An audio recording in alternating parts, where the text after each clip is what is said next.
All right, daily Rambam for Friday, Yud Dalet Tishrei, Erev Chag HaSukkos, Tafshin Pei Aleph, Perek Shmini, the 8th Perek of Hilchos, Tefillin, Mezuzah, and Sefer Torah. So yesterday we began Hilchos Sefer Torah, and we learned about the mitzvah of Sefer Torah, the mitzvahs for the regular person, for a king. We learned about a lot of dinim relating to how you write the Sefer Torah. But today we have a bit of an interesting Perek, not so much like your ordinary run-of-the-mill Perek. It's going to deal with the parshias in the Sefer Torah. So let's just begin. Perek Shmini, Halacha Aleph, Parsha Psucha, Yeshla Shtei Tzuras. So we know there's parshas that are psuchos and the parshas that are stumas, different ways of paragraph breaks, in essence, in the Torah. Some are open and some are closed. So what is an open paragraph break? So there's comes in two shapes, two designs. Gamar Ba'emtza Shita. If you finish the middle of a line, you finish the parsha that you were writing in the middle of the line. Maniach sha'ar hashita papano, you leave the rest of the line empty. Maschla parsha shi psucha mitchilas hashita hashniya. So when we call something a psucha, I guess it sort of is misyachas to the next one. So the next parsha, which is the psucha, it begins at the beginning of the second line. And in the more accurate Rambams, there's an illustration, either just two lines. Here, lines, and I believe in the Rambam's Ksav Yad, it's just lines. Some this is one and this is two. Yeah, and some of the newer editions they actually show an actual text, an example of what it would look like with actual text, like the one I have in front of me. And the Rambam says, when do we go with that? Where do you leave the rest of the line empty and then you start from the next line? If you have at least 9 letters left till the end of the line. But if there's not really, there isn't even that, or you ended the previous parsha, ended the line, so how are you going to signify that there's a psucha here? So so you just skip an entire line, you leave the second line completely empty. And you start the next parsha, the parsha psucha, from the third line. Shows an image of that, where you see there's a whole empty line in the middle. So those are the two forms of a parsha psucha. Now, regarding the images in the Rambam, it's interesting to point out that it's a famous sikha from the Rabbi regarding the menorah of the Rambam. The Rambam's famous illustration of the menorah. Now, the illustration of the menorah in the Rambam is not in the Mishnah Torah. It's from the Ksav Yad of the Rambam on the Pirush HaMishnayos. The Pirush HaMishnayos, the Rambam drew the menorah, and it's supposed to be the autograph is supposed to be the Rambam's own handwriting. So look at the Sichos Chelek Chaval of Truma Gimel. The Rebbe discusses the famous Sichos. The Rebbe discusses. The Rebbe actually starts off talking about the Gviyim, that the Gviyim are pointing downwards instead of upwards. So the Rebbe wants to say that it's bedafka, that the Rambam was making a point here.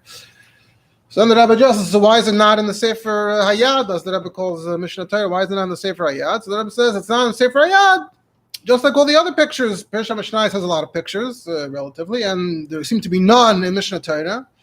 So even though you are losing out on some details get lost without that image. So what are the reasons for that? What are the possible reasons? The Rebbe offers 3 reasons.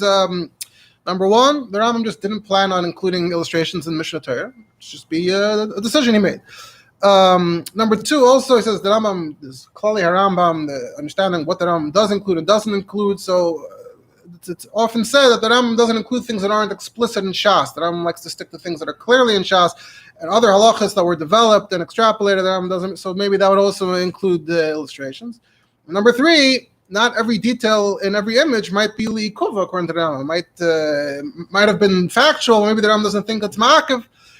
Other reasons, v'yesh lahayrech ve'en kamach. That's what it says in the Sikha. The Rebbe probably wrote it the way that language is written. It sounds like the Rebbe literally wrote those words. Look on the bottom. Look at the Sichos. There's a special ha'ara. Ha'ara l'achar zman. Postscript. Shuv nisparsim ksav yad of Mishnah Torah, of the Yad. And Hilchos Beis Abchir, Perek Gimel, it actually does say v'zui tzurasa, and there is a drawing of the menorah. Just like in the Pirush HaMishnayos. Same thing with the Gviyim pointing down, and also the Kanim are Balachsayim, which the Rebbe didn't mention in the beginning of the Sikha. It says Re'ela Kaman Sivches, because that's the punchline of the Sikha regarding the arms being straight. So that's what it says in the Sichos. And that's all you'll see there. If you look in Chedushim U'Biyurim of the Rebbe, where they included all the Lamdish things on Shas and Rambam, so there's actually another ha'ara over there it's copied in other places. It's not Lekut Sichos. So it's ha'ara lachar zman, another postscript. Iruni, it was pointed out to me that Rebbe says that in the Kisvei Yad, the Sefer Yad, there are actually a number of other tziyurim. The Rebbe in Pnim is saying a whole hezbollah why they're not tziyurim. It turns out in the Ksav Yad of the Sefer Yad, there are tziyurim, but the Matpisim omitted them. So Hilchos Beis Abchir, besides this one with the Menorah, a few places, Mitzayim, Perek Beis, Perek Dalet, Perek Hey. V'chein Hilchos Sefer Torah, Perek Ches Halacha Aleph. So over here, here's another example where it was not in the old editions of the Rambam, but it is in the newer ones based on the manuscripts. And also in Klei HaMikdash, basically it's a Keller, who actually was mishtatev in a few of the shiurim here a few weeks ago. He actually writes, he printed Hilchos Beis Abchir of the Rambam in a special edition according to the manuscript.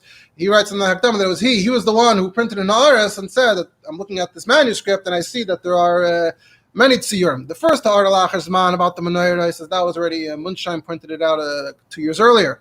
2 years later, he went through this Ksav Yad, he saw there's all these tziyurim, so he printed in the Haaretz, and then in the Chedushim U'Biyurim, they incorporated it, the ha'ara lachar zman. Here, so this is just an interesting side point.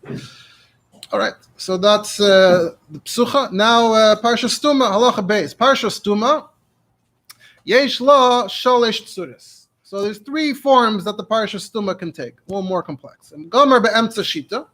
So if ordinarily, this is the ordinary form it would take is if you finish them all the line, Maniach Revach Kashir, you leave the space according to the right shir. Amas Chalichtav B'Seif Hashita Mitchilas HaParsha Shi Stuma. Then at the end of the same line, you start writing the next parsha, which we're calling the Parsha Stuma.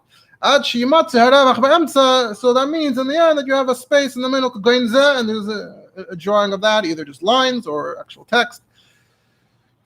Now, we already mentioned in the last halacha, Teisha Oisius is the minimum for Psucha, and the same thing would be here. Teisha Oisius in the middle of the line for a Stuma. That's what we learned yesterday. In Perek Zayin, we learned that the Rambam said, Yesh Dvarim Achedim Shli Omer Oisim B'Talmud. There's certain things doesn't say clear in the Gemara, but the Seferim, they know. They have a Kabbalah. One of them is that the Revach being called Parsha is Kamei Teisha Oisius Asher. The Ramaz, it's Mitzvah and Amuvcher. So it sounds like maybe Lavdafka, the shear of 9 Oisius is Ma'akev, according to that. And the Rambam adds, though, that of course the Psucha and the Stuma on some level has to be preserved. But if you wrote a Psucha instead of a Stuma or a Stuma instead of a Psucha, then it's puzzle, and it's literally not a Sefer Torah anymore. It's like a Chumash. It just happens to look like a Sefer Torah. So, all right, so this is the first case of a Stuma. You have enough space, and then you continue on the same line.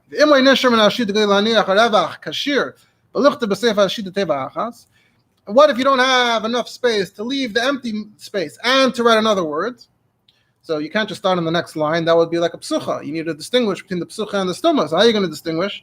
The psucha would start on the next line. So what do you do here? So yaniach hakropan, you leave it all empty. And yaniach ma'ad ravach merei shita shniya, you leave some space at the beginning of the second line. So in a sense, actually the stuma, the break might be longer than a psucha, because the psucha would have started at the beginning, and the stuma, to distinguish, you made some extra space.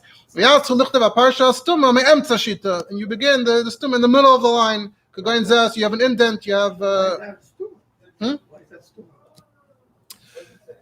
it's not, there is sort of a revach that's spilling over to the next line, and it's not that way. I guess the first line that's open isn't really open. It opens into the next line and then gets blocked. Those are the 3 stumas possible. See it? Yeah.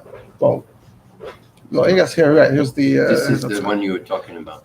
Oh, that's the next one. The middle one, I'm not sure what it's showing. But showing with the line. Yeah. The im gomer b'seif hashita. And what if you ended completely at the end of the line? So in the case of a psucha, you would skip a whole line. You don't want to skip a whole line here. You don't want it to be a psucha. So maniach mitchil hashita shniya kashir haravach. So you just do the break at the beginning of the next line. So you do the full empty space at the beginning of the next line. And you begin writing that parsha in the middle of that line. He shows an illustration of that. So the way, how do we define the psucha versus the stuma? So here's a definition that incorporates all the things we just said. Sheparsha psucha tchilasa b'tchilas hashita lo'elam. A psucha by definition is always at the beginning of the line. So the previous line was empty, was open. Uparsha stuma tchilasa me'emtza hashita lo'elam, and the stuma always is in the middle of the line, so it's blocking. It's not just an open line. Now, there are many other shittas about psuchas and stumas. I didn't think it was a good idea to try to get into that. Probably wouldn't translate so well. It's probably more of a visual thing. There's actually a tshuva of the Alter Rebbe about it. One of the big tshuvas of the Alter Rebbe is about psuchas and stumas, different shittas, specifically regarding tefillin. Can you be yaitze all the shittas? The Taz and the Rambam, is there some kind of pshara you can make where everyone would agree somehow that it's this is a psucha, not a stuma? So that is a topic that is out there. But moving along to halacha gimel out of 4. So the Rambam says, Sefer Torah she'enei muga b'mali v'chaser, efshel l'taknu l'hagia kamei shebiarnu. So if the Sefer Torah is inaccurate, there are mistakes, and the mistakes comprise extra letters, missing letters, so then there's potential. You can fix it, as we already discussed. We discussed yesterday how many mistakes, that if it's... Adding letters is the problem. Right. If it's erasing a letter, then unlimited. If it's adding letters, then too many on each page. If the whole Sefer Torah has each page of the Sefer Torah has too many of them, so then don't bother. Then the question is, even then, can you go ahead and do it anyway? But the point being that you at least have potential to fix it.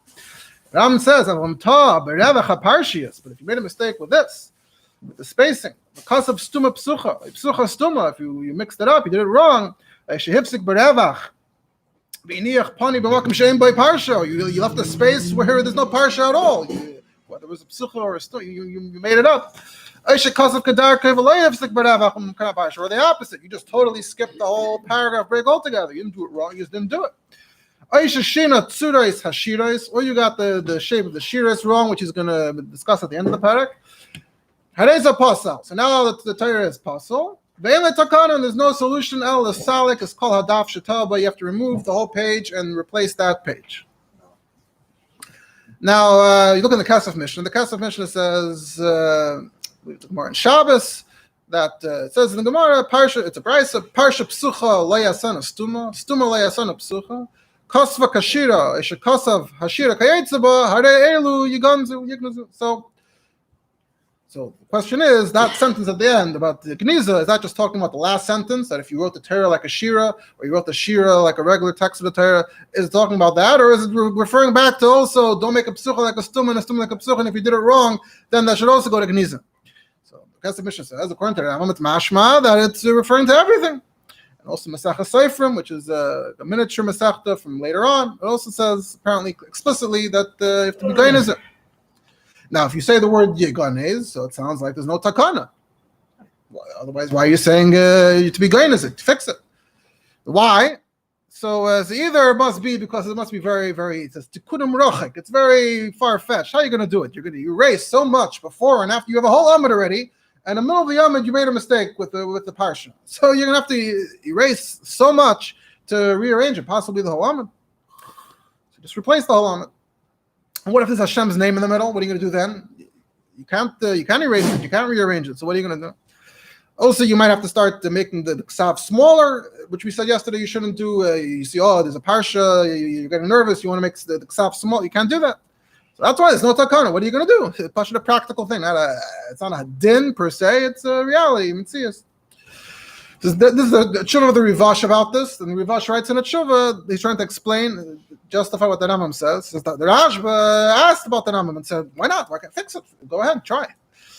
The Rashba said, it says you ganes. It doesn't mean there's no takana. It means until you fix it that you go into gniza. The Rivash responds and says, this is what the Gemara seems to be implying, and even the Rambam, technically there's no real disagreement here, because even the Rambam would agree that if you somehow figured out a way to do it without without erasing Hashem's name, without this, without that, if you somehow figure it out, I guess it's okay. If you look in Shulchan Aruch here, Simon Reish Ayin Hey, so the Bachaber writes, Parsha Psucha Shasa Stuma Psucha Yigane, so it goes with the Rambam. Haga, the Rambam says, you're allowed to fix it. Who says, Rash Bar Rivash? He quotes. How do you fix something like that? That's hard. That's what we're talking about here. That a letter. talking about somehow you can maybe you had stretched a lot of letters along the way, so you left some space for yourself to work with. I don't know. It says v'chein nogo ha-sefer mataknei, and because he's attesting that the reality is the sefer and the practices they do try to fix it. If they see a way to do it without bumping into Hashem's name. So if you do, then don't start saying, I can't erase Hashem's name. So you know what I'll do? I'll cut Hashem's name out, and then there'll be a hole in the area. Is there a problem with the hole in the area? No, don't do that.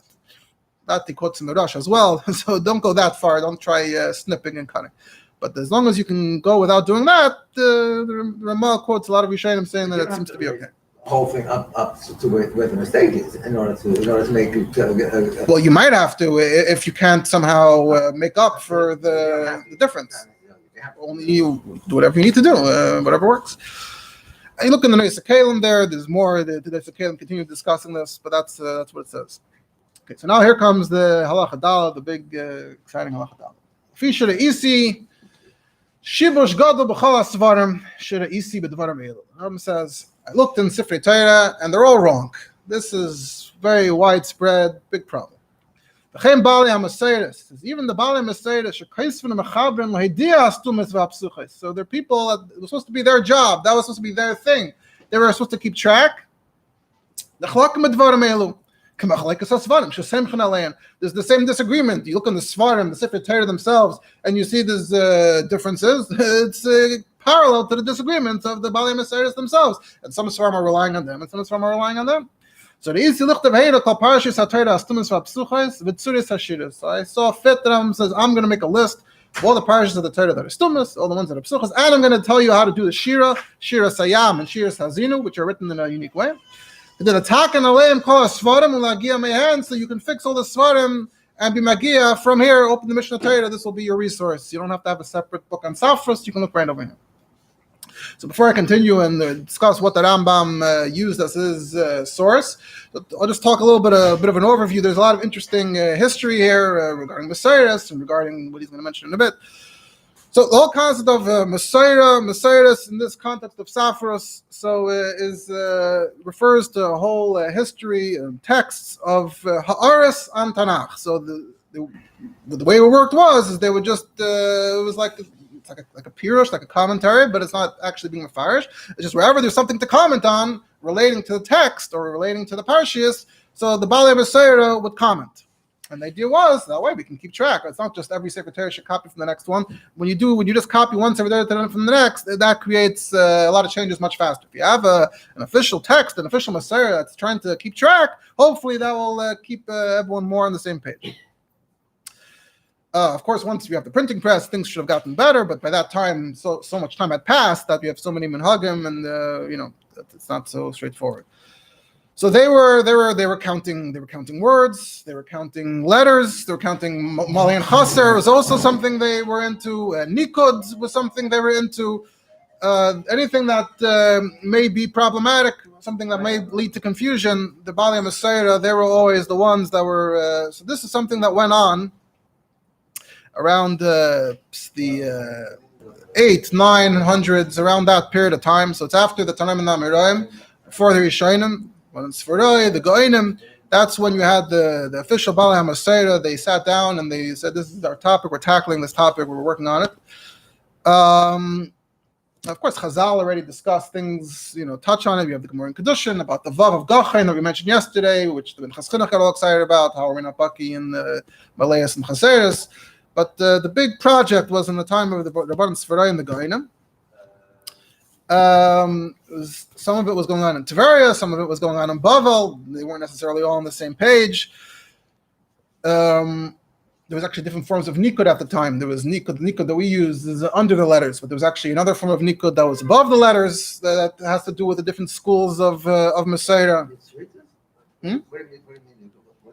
We have shapes and names. The Kamatz is a shape under a letter. The Patach, they had a totally different just like Trop, there's different Trop for different things. So they had different Nikud. I think in Tema, until very recently, there was still some who preserved the other alternative form of Nikud on top. So it's a whole world of the history of being the Dayak and these types of things. Then you have as the Rambam alludes to, there already were machlekes back then among the big experts or the schools. So the two big schools are actually Ben Asher and Ben Naphtali. Rambam is about to mention Ben Asher in a second. So one of the classic disagreements, for example, is about Yisachar, right? So Yisachar is Yud Sin Sin Chaf Reish, but we all pronounce it Yisachar. Well, at least we do. Others pronounce it Yisachar. So this dispute goes all the way back to the Bali HaMaseiret. Those are the tradition that one of the sins is silent, and others that said no. Also, simply the nikud of Li Yisrael, wherever it says Li Yisrael, is it Li Yisrael or is it Li Yisrael? Sometimes you just, the Yud turns it, right? So that might be related to that as well. Hal Hashem. You already have, because of these machlekes, you already had a Sefer HaChilufim. There already were people who came after and said, okay, let's make a list of all the disputes, of all the disagreements. So, more and more, it just builds up more and more. Now the Maseiros that at least we ostensibly are trying to follow is Ben Asher, as the Rambam is about to say, Taka in the next paragraph. So let's continue. Of course, as we know, there are, as you mentioned yesterday, there are certain specific Malayas and Chaseris that there are different minhagim, different practices till today. Like we mentioned yesterday, Vayihi and Vayihu and Parshas Noach, Tzuadaka, Aleph and Hey. So those are the kinds of things that stretch back all the way to 1,000 years ago or so. That's where we date all these disagreements and discussions back to. That's the world of Maseiros in general. Now the Rambam says, "Sefer shesamachnu olav b'dvarim elu hu Sefer haYadur v'Mitzrayim." Which Sefer Torah are we relying on? The famous Sefer that's in Mitzrayim. You have to be there to know which Sefer it is. Shukail Arba v'Esrim Sfarim. It actually includes all 24, the whole Tanakh. So it's not actually a Sefer Torah. It's, as the Rambam said yesterday, when you put the whole thing in one Sefer, then it's not a Sefer Torah anymore. Shahaya b'Yerushalayim mikam hashanim la'agim. So on the Rambam attests that before it was in Mitzrayim, it was in Yerushalayim for a number of years, which they used to be Magia other Sfarim from. V'alav hayu akrel seimach, and everyone was relying on this. L'fi shehigia Ben Asher. Ben Asher was the big expert, and he was Magia this one. He didn't write it, but he was Magia this one, and everyone was Magia in turn for using this. The diktak by Shanim, when he spent years getting it right, the Higir Palam Rabbis, and he went through it and amended it many times. Kamesha Hetiku. The Olav Samachti b'Sefer Torah Shekasafti Kol Chasei. And Rambam says, I myself wrote a Sefer Torah Shekasafti Kol Chasei, and this is what I relied on when I wrote my Sefer Torah. So I'm just no. So let's talk about who's Ben Asher and what's the Sefer of Ben Asher. So these are also two big topics. So who's Ben Asher? So Ben Asher's first name is Aaron. Aaron ben Moshe ben Asher. So Ben Asher may be more of a last name. He's the others in the family of Ben Asher, but he's the most famous one. They lived in Tveria for a number of generations in the 700s, and maybe the 800s. They lived around the time when actually the Karaites began as a movement. You had the Karaites who decided to rebel and reject Torah Sheba'al Peh. That started in Bavel, but they lived around that time in Tveria. We don't know exactly when he passed away, but 800s, 900s, somewhere around that time. Now, Ben Asher's big nemesis is Ben Naphtali, as you mentioned before, and they had these certain disagreements. Ben Asher is the one whose Maseiros is the more dominant one, especially thanks to the Rambam. So Ben Asher contributed two things. We have something called Sefer Diktukei HaTaimim, or Machberes Ben Asher. So that's like a special text relating to Diktuk, relating to things like that he wrote as its own standalone. And then the other big thing we attribute to him is the actual Sefer, the Sefer of Ben Asher, which the Rambam says how much time and effort Ben Asher put into preparing it. Then there's a whole question, actually, interestingly, the academics have a whole controversy as to whether Ben Asher was actually a Karaite or not. And there's different rayas, different lakan, but it doesn't seem to matter. It doesn't seem to be conclusive. It doesn't seem to matter because the Rambam clearly accepts him. So, a Karaite can also be good at being mavar the text of the Torah. It doesn't really have to do with Torah Sheba'al Peh per se. Okay, so maybe that's a reason to say that it can't be, but there happens to be a discussion. Now, what is the actual Sefer that Rambam is talking about? So nowadays, there's a famous Sefer called Keser or Keter Aram Tzova. So it means it comes from Syria. So let's discuss it, assuming that it is the same thing. So if it's the Keser, if the Keter is this, so it was written in Tveria around the 900s. It's seen as the most accurate original text of the Torah. We don't really have texts of the Torah that go back earlier than that anyway. The earliest text we have the Torah from around then, at least in Hebrew. This is the one that the Rambam says is very accurate. So it wandered. The Rambam himself says it was in Yerushalayim, then it was in Egypt. So the story goes that from Egypt it got to Syria, to Chalab, and then it was there for many, many hundreds of years until the last 100 years. And then around when Zionism became an issue, so there were pogroms, whatever you want to call it, in Syria, and the shul was ransacked, and the Keter disappeared, and then it suddenly reemerged, it reappeared in Israel. It was handed over to the president, Yitzhak Ben Tzvi, and it was in his machon for many years. And then, now it's been studied a lot. So that's the Keter. Now, if you look in the Keter itself, so it says it was written in Tveria. There's a colophon, an old book, a manuscript that has a description in it where someone says, "I am so and so. I wrote it. This is the date that I wrote." It's called a colophon. So there's a colophon there that says that this was written by Shloime ben Boya. Interesting name, and it says that it was Muga. That the Nikud and the Haggah is all from Rav Aaron ben Mar of Asher. So that's where the name Ben Asher, Aaron ben Asher, comes in. So he's said to, like the Rambam says, he didn't write it, but he's said to be the one who was Magid. That fits with what the colophon says. It's written by someone else, and is English word? it's colophon. It means used in every language probably, but yeah. It also has a dedication in it. It was dedicated by someone from Iraq to Yerushalayim. So that was who, he commissioned it. The Yerushalayim should have this special text. They could be able to use it. Like I said, it just started in Yerushalayim, and then it got, from there, it started traveling. It was written in very strong ink that can't be erased without leaving marks. There are many other interesting details about it. So, Tveria to Yerushalayim, then it says the Muslims, apparently the Muslims captured it and they put it up for sale. And the Jews in Egypt were the ones who redeemed it. That's how it ended up over there. That's where the Rambam would have seen it, and the Rambam describes. And then how did it get from there to Syria? So the story is that in the year 1375, the Rambam had a descendant. For many years, the Rambam's descendants were still the leaders of the Jewish community in Egypt. So there was David ben Yeshua, the great grandson or something of the Rambam, and he traveled to Syria, and he took the Keter along with him. I don't know how they let him just take it with him. And then it's said to have been in Syria ever since then, and that's how it got the name Keter Aram Tzova. That's the name of that community in Chalab. It's still accessible? It exists? So it's in Israel now. It's in the museum in Israel, and many scholars have gone through it. So they had, the history of how they protected it and guarded it there. Already 150 years ago, in the new era of new research, scholars started researching and discussing, this is the Keter in Syria. Is this really what the Rambam was talking about? People's interest was rekindled after it had sat there for many hundreds of years. Then you had, of course, the like I mentioned, the pogroms, and then how it disappeared. It reemerged in Eretz Yisrael. However, what you might say is the most important part, the Torah part, the Chamisha Chumshe Torah, those pages were missing. The question is, were they burned and lost in the street, or did someone peel some pages off along the way? I think there are still theories and conspiracy theories about whether they might still be hiding somewhere.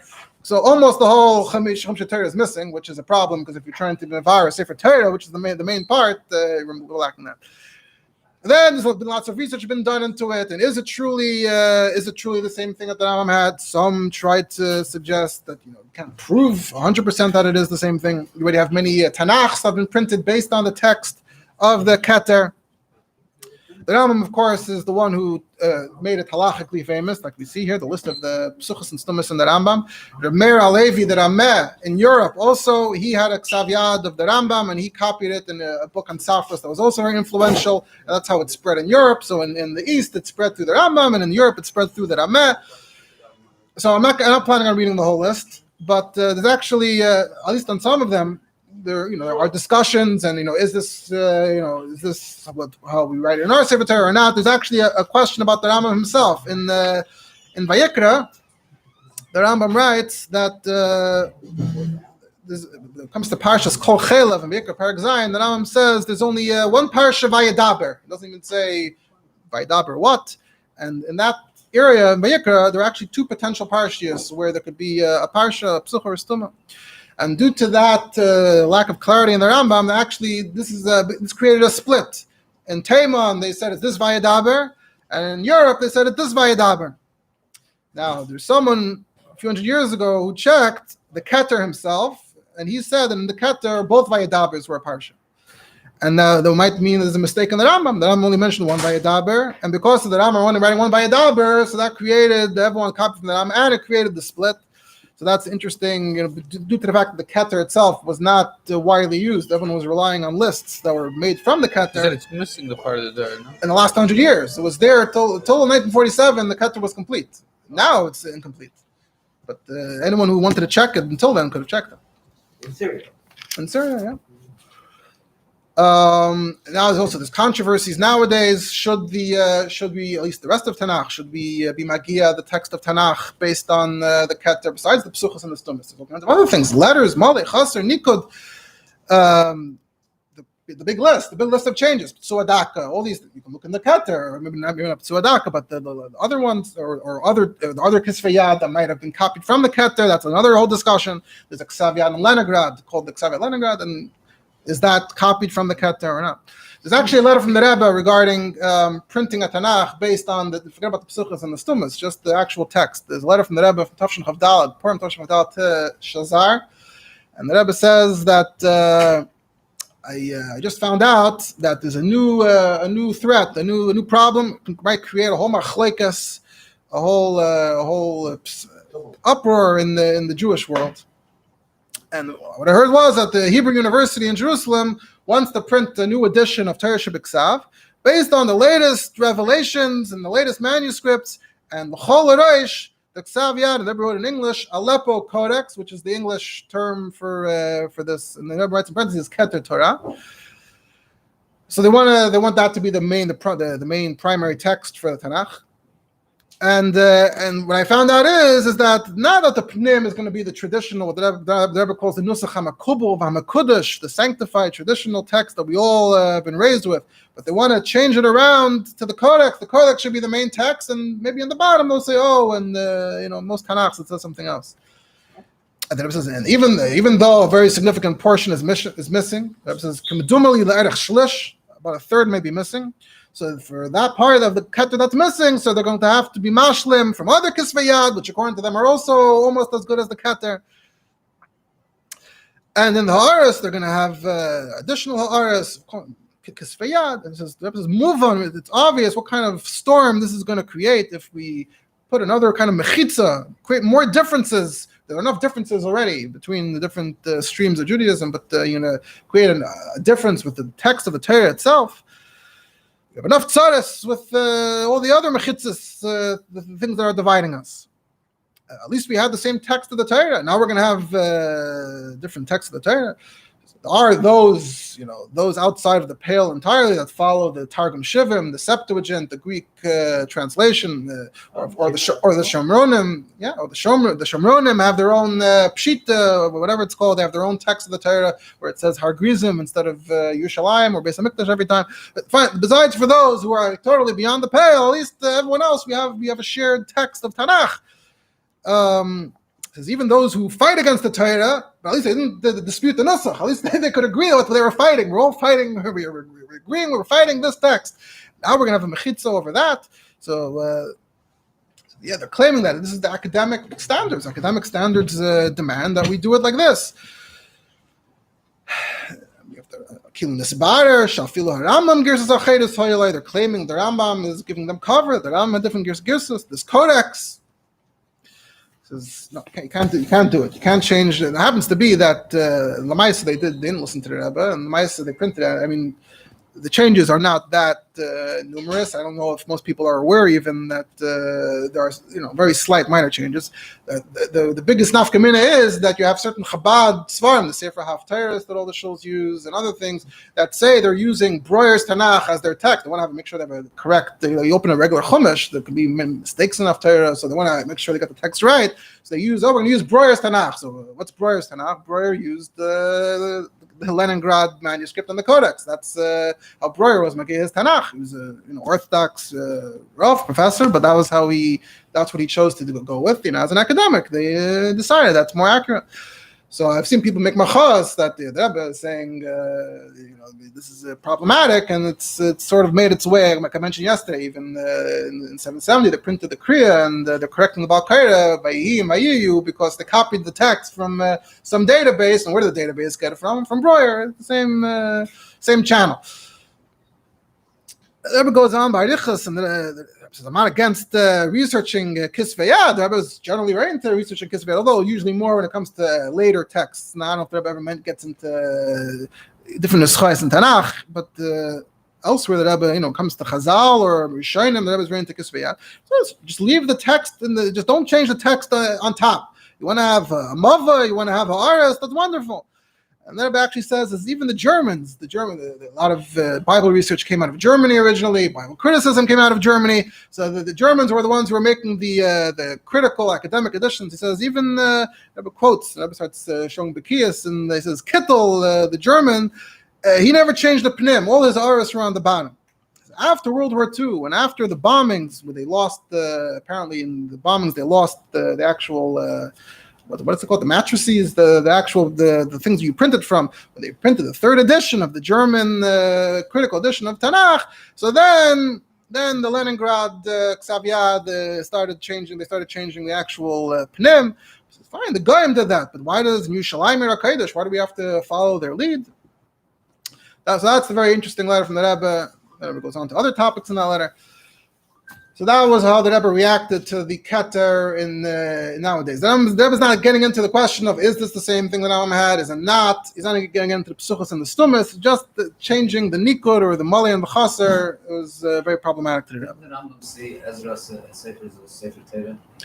So that's not mentioned here. So I think I saw that there are others that quote a tshuva b'shem the Rambam. Yes, I saw those quoting the tshuva b'shem the Rambam. I never had a chance to see. Like, is it in the? Very firmly says that I affirm that this is the Sefer Torah of Ezra, and this is what we should go by. Right. So I saw that it's quoted that he saw something and that he made a Yom Tov for his family. Chav Ches L'Yerach Ziv should be an annual Yom Tov. I saw it quoted. I didn't have a chance to see. Is it what's the first source for this tshuva? Is it 100% confirmed that it's considered to be from the Rambam? But yeah, but there is. I wonder if it was right. There is something like that the Rambam said. In addition to Ben Asher, I also found that, and it was the same. The Rambam says that it was all the same, so it doesn't actually change it. But he was happy to find confirmation that it's not just Ben Asher from for him it was 100 years before, or whatever. For us, 1,000 years ago, but 2,000 years ago, whatever, more. So anyway, then the Rambam lists the whole thing. Sefer Bereshis. I'm not going to read the whole thing. If you want to actually learn, I would recommend taking a Tikkun Kairim or taking a Tanakh that actually incorporates the Psuchos and the Stumis to actually appreciate what the Rambam is saying. Reading the list, mamish, I don't even know what the benefit to that would be. I'll just read the summaries at the end of Bereshis. The Rambam says, Minyan HaPsuches Shalosh V'Arboim. So there are 43 psuchas, Vastumas Shmeina Varboim, 48 stumas, Hakoil, altogether Achas V'Tishim Parshias, altogether 91 Parshias. In Shmois, Minyan HaPsuchas is Teisha V'Shishim, 69 psuchas, Minyan HaStumas Chamesh V'Tishim, 95 stumas, more disproportionate. Hakoil Mea V'Arba V'Shishim Parshias, altogether 164. V'Yikra Minyan HaPsuchas Shtayim V'Chamishim, 52 psuchas, Vastumas Sheish Varboim, 46 stumas, Hakoil Shmeina V'Tishim, altogether 98 Parshias. Bamidbar, Minyan HaPsuchas Shtayim V'Tishim, there are 92 psuchas, Vastumas Sheish V'Shishim, 66 stumas, Hakoil Mea Shmeina V'Chamishim, altogether 158. Dvarim, Minyan HaPsuchas Shel Sefer Zeh, Arba Shleishim, 34 psuchas, Vastumas Mea, Arba V'Esrim, and there are 124 stumas, Hakoil Mea Shmeina V'Chamishim, altogether 158. And then he gives the list for the whole Torah. Minyan HaStumas, Minyan Psuchas Kol HaTorah, Masayim V'Tishim.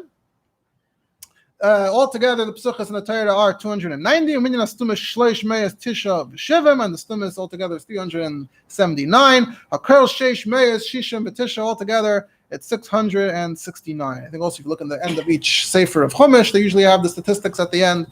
You can compare, see if it's the same numbers. Then the Rambam goes on to the Tzuras Hashira, because that was also a problem. The Rambam said, Tzuras Shiras Hazinu. Kol shita v'shita yesh b'mtza revach echad ketzuras haparsha astuma v'nimtzis kol shita chaluka l'shtayim. So when it comes to Hazinu, every line has a break in the middle like a stuma. It's not really a parsha stuma, but that's the design of writing. So every line is broken in half. The Kaisvin Isa B'Sheva V'Shishim Shittas, it's written in 67 lines. Then he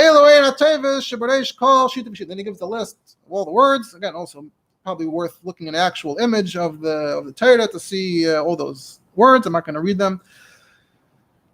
And then in the Shiras Hayam, Here it says 70 lines. okay, there might be different nuschais in the Rambam itself. Here it says 67. Shiras Hayam, Kais V'Noisa B'Shleishim Shita. When it comes to Shiras Hayam and B'Shalach, it's written in 30 lines. Shita Rishayna Kedarkas. The first line as Yashir is a normal line. Ushara Shittas, and the rest of the lines, Achas Manichem B'Mtza Ravach Echad. So you alternate. Every odd, or you want to call it every even, because the first line was the odd, that was a full line. So then every second line has a space in the middle like a stuma. And then every odd line has two breaks on the right and on the left. So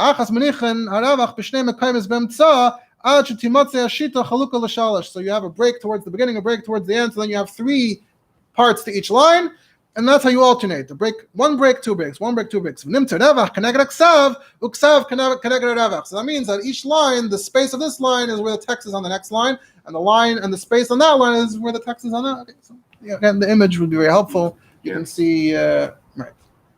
Yeah, so there's always, here's a line, here's a space, here's a space, here's a line. So one space. Yeah. Like this, and then 1, 2, 3. It's right. And then 1. So Right. 1, 2, and 3 different right.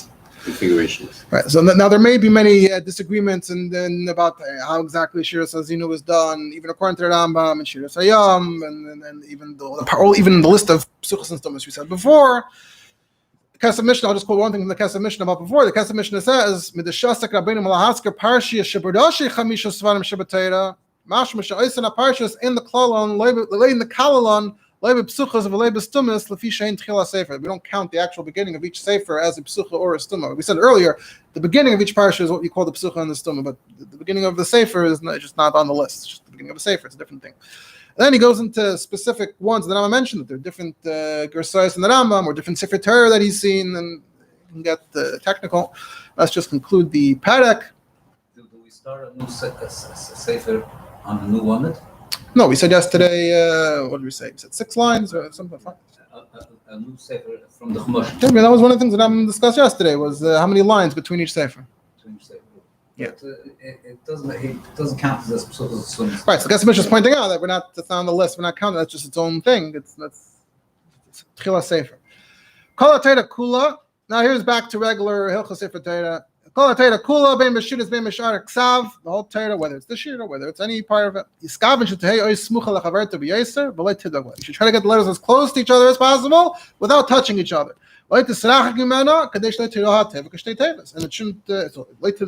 stick, and it shouldn't be too far away where it looks like 2 words. It looks like there's a word break.